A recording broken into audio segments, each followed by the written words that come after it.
नमस्ते dear student, मेरा नाम राधेश्याम है और हम लोग इस वीडियो में डिस्कस कर रहे हैं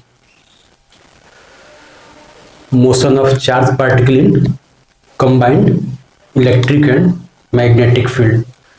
स्टडी नहीं कर रहे बल्कि हम लोग ये एप्लीकेशन देखेंगे। हम लोग को पहले से पता है कि कोई भी चार्ज जो किसी वेलोसिटी v से एक कंबाइंड मैग्नेटिक और इलेक्ट्रिक फील्ड में होता है तो उस पर एक फोर्स लगता है जिसको हम लोग बोलते हैं लॉरेंस फोर्स, और उसकी वैल्यू हम लोग जानते हैं कि वो होता है Q times electric field E plus V cross B, जिसको हम लोग लॉरेंस फोर्स बोलते हैं, जिसको लॉरेंस ने दिया था। तो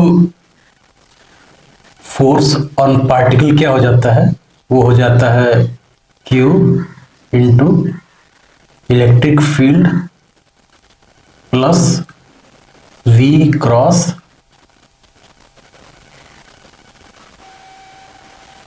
B। ये हम लोग पहले से जानते हैं कि इस चैप्टर में हम लोगों ने पहले पढ़ा है कि किसी भी चार्ज पार्टिकल पर कंबाइंड इलेक्ट्रिक फील्ड और मैग्नेटिक फील्ड में विद वेलोसिटी v अगर मूव करता रहे तो उस पर जो लगने वाला नेट फोर्स है वो ये होता है। इसका एक जो प्रैक्टिकल एप्लीकेशन है वो ये है कि वेलोसिटी सेलेक्टर है। वेलोसिटी सेलेक्टर में क्या होता है कि हम लोग इलेक्ट्रिक फील्ड और मैग्नेटिक फील्ड को चूज करते हैं ऐसे कि वो एक दूसरे के परपेंडिकुलर, जैसे कि हम लोगों ने इसमें दिखाया है कि इलेक्ट्रिक फील्ड है in the direction of y और magnetic field in the direction of z, और हम लोग सिलेक्ट करते हैं चार्ज पार्टिकल जो है वो वेलोसिटी v से मूव कर रहा है इन x डायरेक्शन। ये भी हमने सेलेक्ट किया, मतलब कि ऐसा हमने पार्टिकल लिया है, चार्ज q पार्टिकल ऐसे ले रखे हैं। मतलब वेलोसिटी सिलेक्टर में हम लोग ये ध्यान रखते हैं कि जो तीनों के तीनों इसमें वेरिएबल्स हैं, क्या है, इलेक्ट्रिक फील्ड, मैग्नेटिक फील्ड और v for a given charge, वो तीनों एक दूसरे के परपेंडिकुलर हो। क्योंकि इलेक्ट्रिक फील्ड और मैग्नेटिक फील्ड एक दूसरे के परपेंडिकुलर है तो इसीलिए इस फील्ड को हम लोग क्रॉस फील्ड भी बोलते हैं। तो जब क्रॉस फील्ड आता है, electric field is perpendicular to magnetic field, तो इसलिए इसको कभी कभी हम लोग ये भी बोलते हैं या लिखा रहता है बुक्स में कि क्रॉस फील्ड है।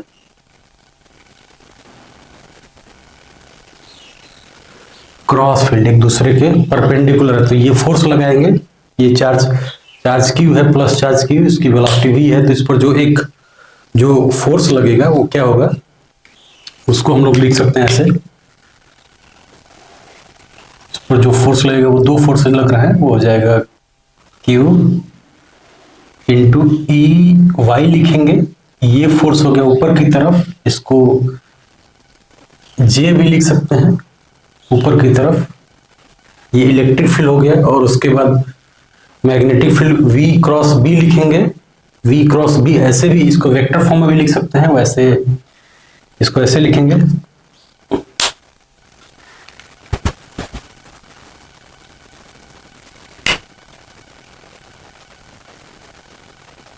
ऐसे लिख रहे हैं, प्लस V को लिखेंगे V I cap cross B K cap, ऐसे लिखेंगे। पूरा कंप्लीट वेक्टर नोटेशन ऐसे लिख सकते हैं हम लोग इसको। V को V ना दिखाया जाए बल्कि VI plus VI cross B के। तो इसको फर्दर अगर सिंप्लीफाई करते हैं तो ये हो जाएगा हमारा Q E, इसको y लिखने की जरूरत नहीं है, y j डायरेक्शन मैंने दिखा लिया है, तो ये हो गया j कैप प्लस ये हो जाएगा, चार्ज भी मल्टीप्लाई होना चाहिए, तो ये हो जाएगा Q V B और I क्रॉस K जो है वो हो जाएगा माइनस J हो जाएगा वो, तो I cross K is minus J। तो हम लोग ये बोल सकते हैं कि जो इलेक्ट्रिक फील्ड है, ये इलेक्ट्रिक फील्ड हो गया, या बोलें कि इलेक्ट्रिक फोर्स हो गया, ये दूसरा मैग्नेटिक फोर्स है, दोनों एक दूसरे के क्या हो गए, एंटी पैरेलल हो गए। इलेक्ट्रिक फील्ड और electric force on the charge और magnetic force on the charge जो है वो दोनों दूसरे के एंटी पैरेलल हो गए। मतलब कि इस पर जो फोर्स लगेगा हमें पता है कि इलेक्ट्रिक फोर्स तो यही लगेगा, इलेक्ट्रोस्टैटिक फोर्स Q इंटू ई। मैग्नेटिक फील्ड की वजह से जो फोर्स लग रहा है वो इस डायरेक्शन में लग रहा है, Q V B इधर की तरफ लग रहा है मैग्नेटिक फोर्स F B। ये है electrostatic force due to electric field, ये force due to magnetic field. तो इसको हम लोग फर्दर लिख सकते हैं, ये हो जाएगा Q को कॉमन कर ले तो ये हो जाएगा E माइनस वी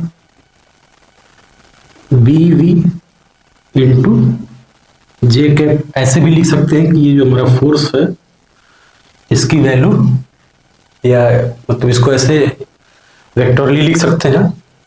हम लोग ये बोल रहे हैं कि हम लोग ये कर सकते हैं, इसमें हम लोग ये करते हैं कि वेलोसिटी, वो वाली वेलोसिटी हमें चाहिए जिस पर कि इस पर जो नेट फोर्स है F जो है वो, मतलब कि velocity V eight which F is 0। तो ये जो पार्टिकल होगा ये अनडिफ्लेक्टेड मूव करेगा। तो जब भी ऐसा होगा कि velocity V eight which F is 0 तो ये होगा कि चार्ज पार्टिकल, उसकी वजह से क्या होगा कि चार्ज पार्टिकल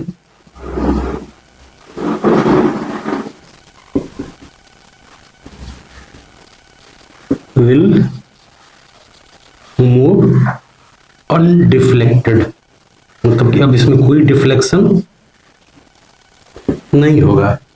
ठीक, तो उसकी वैल्यू क्या हो जाएगी, उसकी वैल्यू एफ बी की वैल्यू हम लोग, एफ नेट फोर्स जो लग रहा है उसकी वैल्यू हम लोग यहाँ पर 0 लिख लेते हैं और इसको सॉल्व करेंगे तो ये हो जाएगा E is equal to B V, या V इज इक्वल टू हो जाएगा E बाई B हो जाएगा।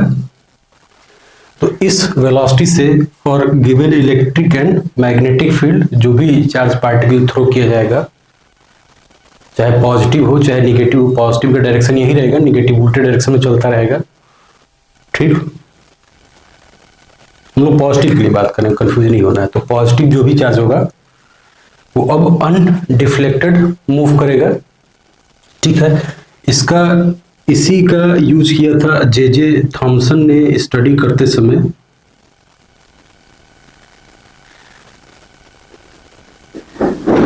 थॉमसन ने स्टडी किया था इलेक्ट्रॉन की स्टडी में, जिससे उसने पाया फिर इलेक्ट्रॉन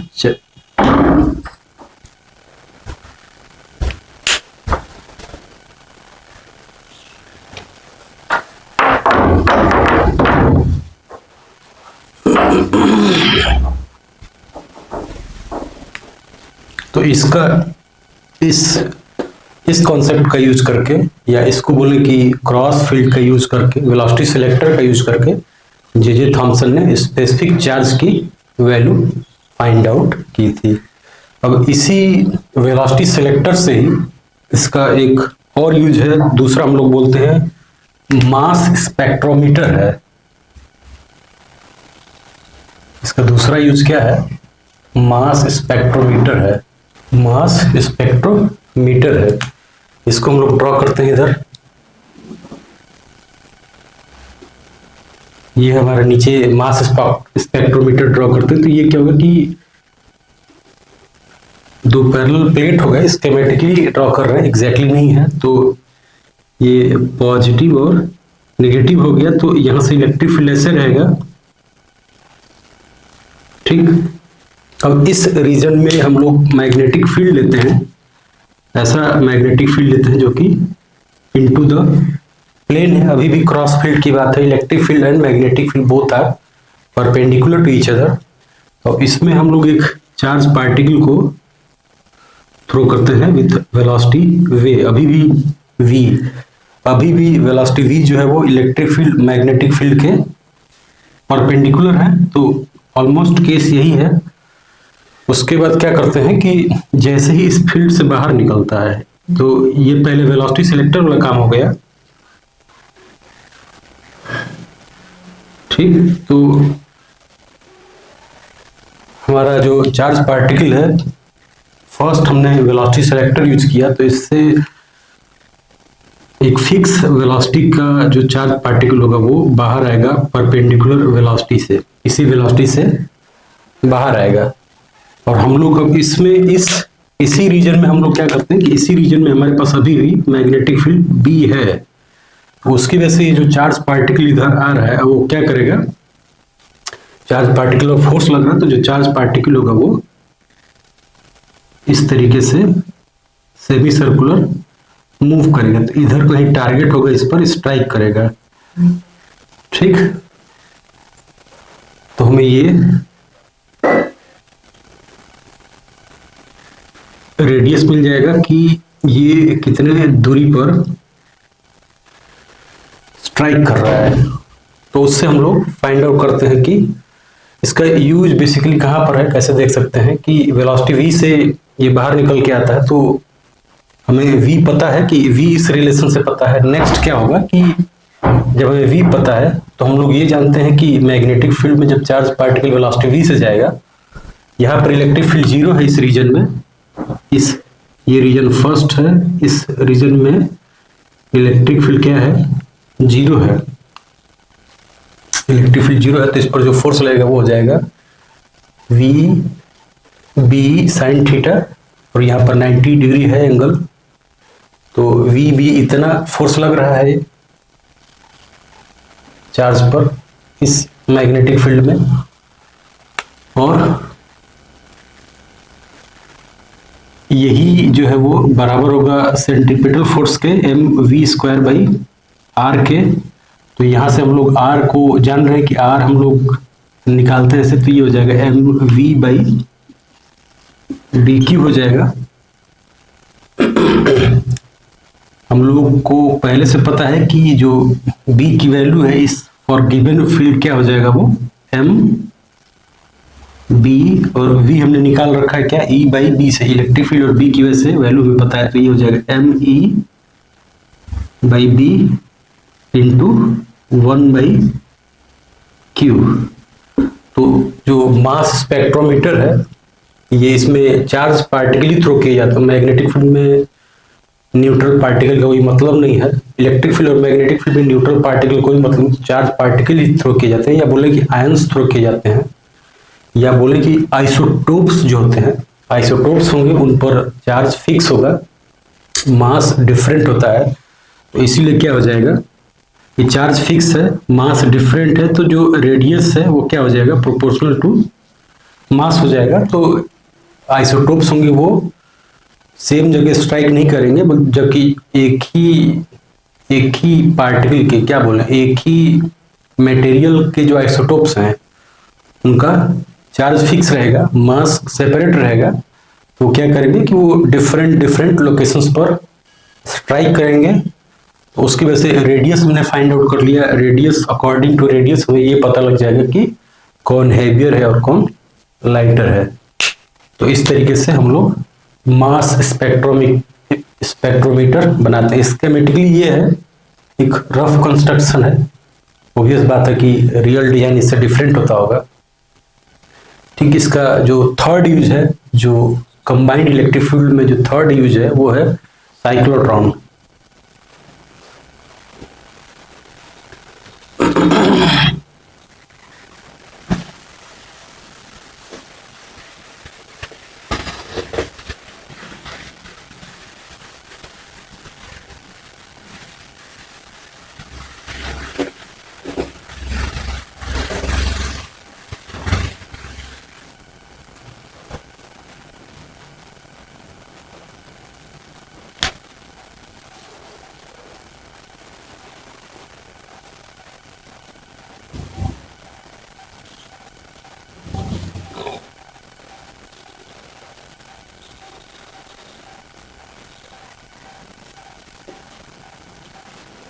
साइक्लोट्रॉन क्या करता है, साइक्लोट्रॉन इस जो फ्रीक्वेंसी आती है मैग्नेटिक फील्ड में किसी भी चार्ज पार्टिकल को जब किसी वेलोसिटी v से थ्रो करते हैं, तो हम लोग ये जानते हैं कि जो उसका एंगुलर फ्रीक्वेंसी है, या बोले लीनियर फ्रीक्वेंसी है, या बोले टाइम पीरियड है, वो हम लोग देखते हैं कि वो वेलोसिटी पर डिपेंड नहीं करता है, या बोले कि काइनेटिक एनर्जी पर डिपेंड नहीं करता है, एनर्जी पर डिपेंड नहीं करता है। तो for different velocity frequency same रहेगी। इसी का हम लोग यूज करते हैं साइक्लोट्रॉन में। तो साइक्लोट्रॉन का बेसिक जो प्रिंसिपल है वो क्या है कि हम लोग ये जानते हैं कि इन अ गिवन मैग्नेटिक फील्ड अगर कोई चार्ज पार्टिकल है विथ वेलोसिटी v मूव कर रहा है और यहाँ पर एक क्रॉस फील्ड है, यहाँ पर एक मैग्नेटिक फील्ड ऐसे इनटू द प्लेन है,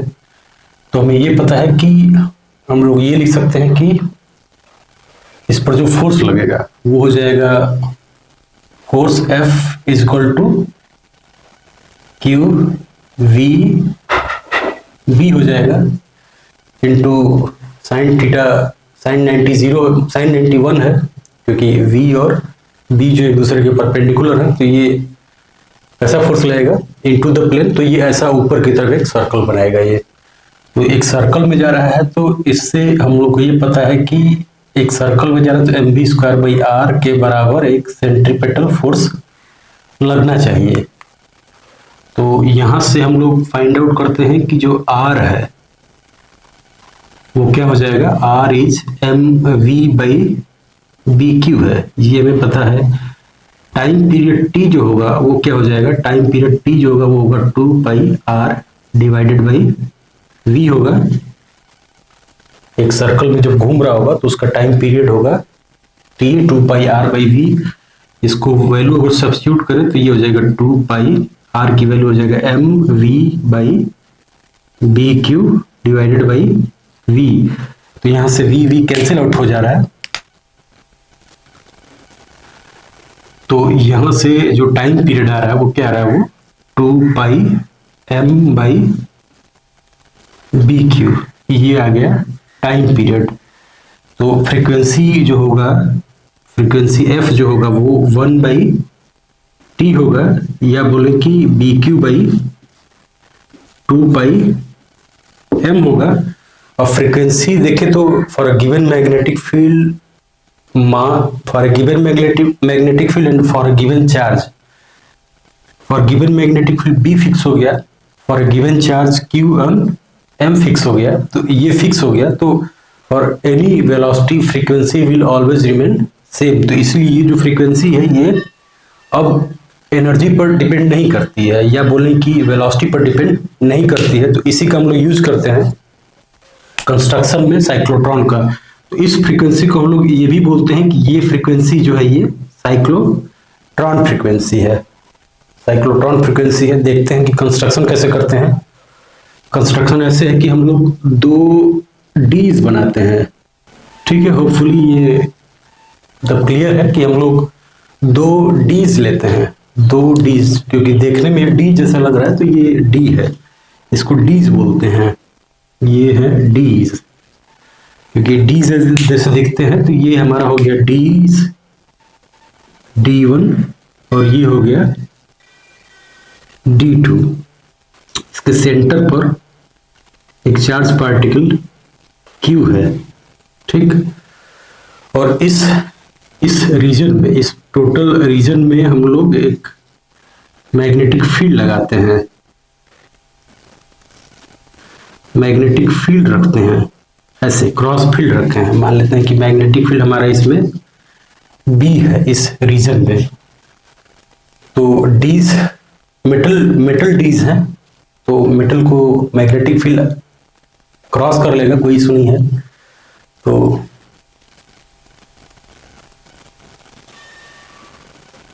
ठीक, तो हम लोग बोल रहे हैं कि इसमें इस रीजन में मैग्नेटिक फील्ड B होता है। तो अब हम लोग और क्या करते हैं, इसमें हम लोग ये करते हैं कि इसको कनेक्ट करते हैं। ये जो गैप है, इस गैप को हम लोग ऐसे 2 पोलैरिटी पर मेंटेन करते हैं। 2 पोलैरिटी बोले, या बोले कि हम लोग एक पोलैरिटी पर मेंटेन करते हैं। एक ऑक्सीलेटर लगाते हैं। ऑक्सीलेटर का काम ये है ऑक्सीलेटर मतलब कि ऑक्सीलेट करेगा, जो कि वोल्टेज को बदलेगा, तो वो इन डीज के बीच में वोल्टेज को बदलता है, या बोले कि इलेक्ट्रिक फील्ड स्टेब्लिश करता है। ऐसा इलेक्ट्रिक फील्ड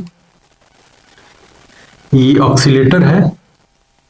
ऑक्सीलेटर क्या करता है? ऑक्सीलेटर स्टेब्लिश करता है इलेक्ट्रिक फील्ड इस गैप के बीच में, डीज के बीच में।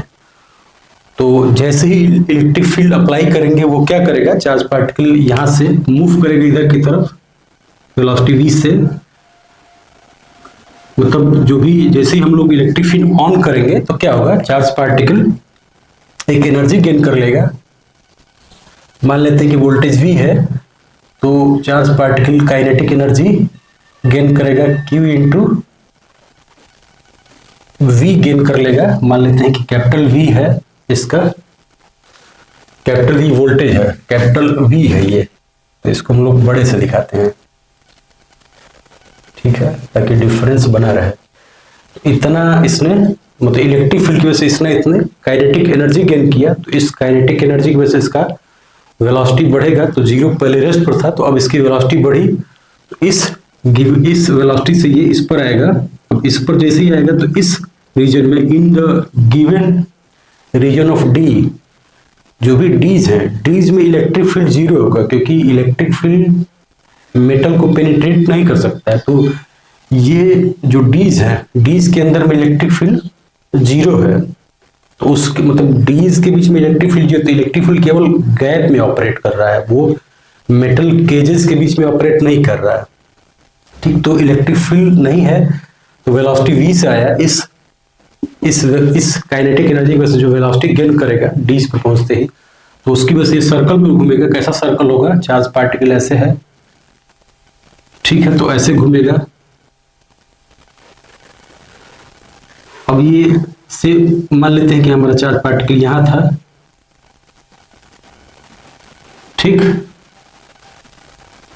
तो ऐसे आएगा, वेलोसिटी v से आएगा। तो हम लोग इस जो ऑक्सीलेटर है उसकी फ्रीक्वेंसी ऐसी मेंटेन करेंगे, ऐसा मेंटेन करते हैं कि जैसे ये मूव करके आए तो आधा टाइम पीरियड हो गया, इसी आधा टाइम पीरियड इसका भी हो जाए, तो मतलब कि ठीक पोलैरिटी इसकी बदल जाए।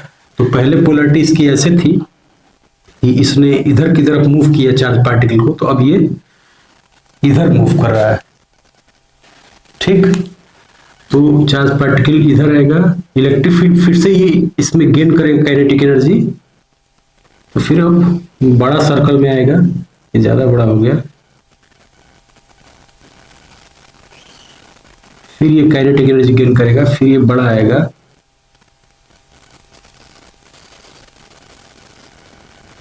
तो ऐसे ही मेंटेन करता रहे, मतलब कि काइनेटिक एनर्जी लगातार वो गेन करता रहेगा। हमने क्या समझा कि जैसे ही पार्टिकल जो है हमारा यहां से यहां पहुंचता, आधा टाइम पीरियड हो गया, उतने ही टाइम पीरियड में ये जो अप्लाइड वोल्टेज है या जो ऑक्सीलेटर है जो कि वोल्टेज अप्लाई कर रहा है गैप के बीच में, वो क्या हो जाए, उसकी पोलैरिटी बदल जाए, ताकि फिर से उसको काइनेटिक एनर्जी दिया ही जाए, इतना ही Q इंटू V के बराबर एनर्जी दी जाए। तो इसीलिए हम लोग बोलेंगे कि जो ऑक्सीलेटर है, ऑक्सीलेटर की जो फ्रीक्वेंसी है उसको बोलेंगे कि ऑक्सीलेटर की जो फ्रीक्वेंसी है वो VA है, अप्लाइड फ्रीक्वेंसी VA। ये जो है ये बराबर किसके होनी चाहिए, ये बराबर होनी चाहिए साइक्लोट्रॉन फ्रीक्वेंसी के, ठीक है, ये साइक्लोट्रॉन फ्रीक्वेंसी है। साइक्लोट्रॉन फ्रीक्वेंसी के बराबर रहेगी तो पोलैरिटीज का अकॉर्डिंगली चेंज होता रहेगा। जैसे हाफ टाइम पीरियड के बाद घूम के आएगा तो इसकी पोलैरिटी चेंज हो चुकी होगी, तो फिर से उसने पार्टिकल को एनर्जी ही दिया होगा, लिया नहीं होगा। तो इस तरीके से क्या होगा कि हर एक जैसे ही एक हाफ टाइम पीरियड के बाद घूम के बड़े सर्कल में आता है, क्योंकि जैसे जैसे वेलोसिटी बदलेगी तो सर्कल बड़ा होता चला जाएगा, रेडियस बड़ा होता चला जाएगा, तो ये स्पाइरल मूवमेंट है, तो पार्टिकल मूव करता रहेगा, हर एक जैसे गैप पे पहुंचेगा एनर्जी लेगा, तो उसकी वजह से उसका जो फर्दर अब रेडियस जो होगा वो बड़ा हो जाएगा, तो एक स्पाइरल मूवमेंट हो गया। ऐसे ही मूव करते करते वो अल्टीमेटली इसका जो रेडियस है वो किसके बराबर हो जाएगा, इसका जो रेडियस है वो हो जाएगा डीज के बराबर हो जाएगा। तो जब बाहर निकलने वाली पोजीशन जब डीज के बराबर हो गया तो आर जो है वो क्या है, वो हो जाए आर डी के बराबर, जो गिवन डीज हैं उसके बराबर हो जाए, तो अभी जो चार्ज पार्टिकल होगा वो क्या करेगा, वो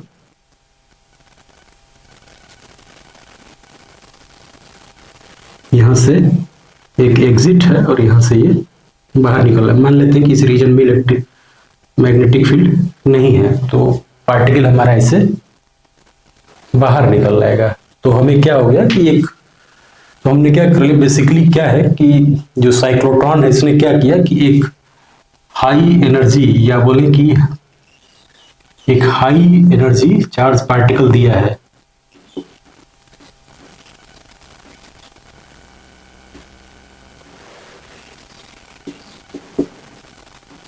हाई एनर्जी चार्ज पार्टिकल है, ये चार्ज्ड है,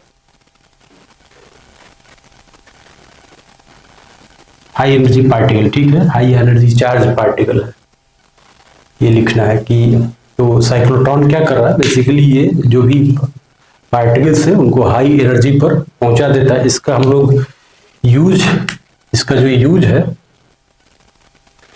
अच्छा होपफुली इसमें अब कोई इशू नहीं है, तो इसको हम लोग काइनेटिक एनर्जी लिख सकते हैं 1/2 mv², ठीक है।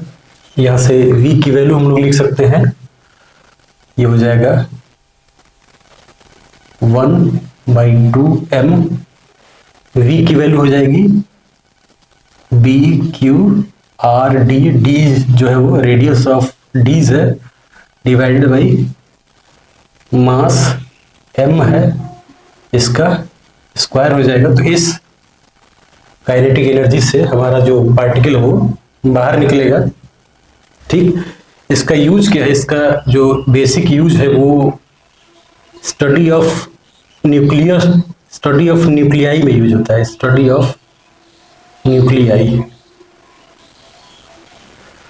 तो हाई एनर्जी पार्टिकल्स है, हाई एनर्जी चार्ज पार्टिकल्स है, इसको हम लोग बम्बार्ड करते हैं, तो स्टडी न्यूक्लियाई, स्टडी न्यूक्लियाई, या इसको हम लोग बोलें कि इसका जो यूज है वो क्या है, रेडियो एक्टिव मटेरियल बनाने के लिए भी यूज है, टू क्रिएट मटेरियल्स और सिंथेसाइज न्यू मटेरियल। तो एकदम न्यू मटेरियल सिंथेसाइज हो जाएगा, क्योंकि चार्ज कॉन्फ़िगरेशन बदल जाएगा, उसको एम्बेड करेंगे, कोई भी गिवन बॉडी है उसमें हम लोग चार्ज को एम्बेड कर सकते हैं, तो न्यू मटेरियल भी सिंथेसाइज हो सकता है।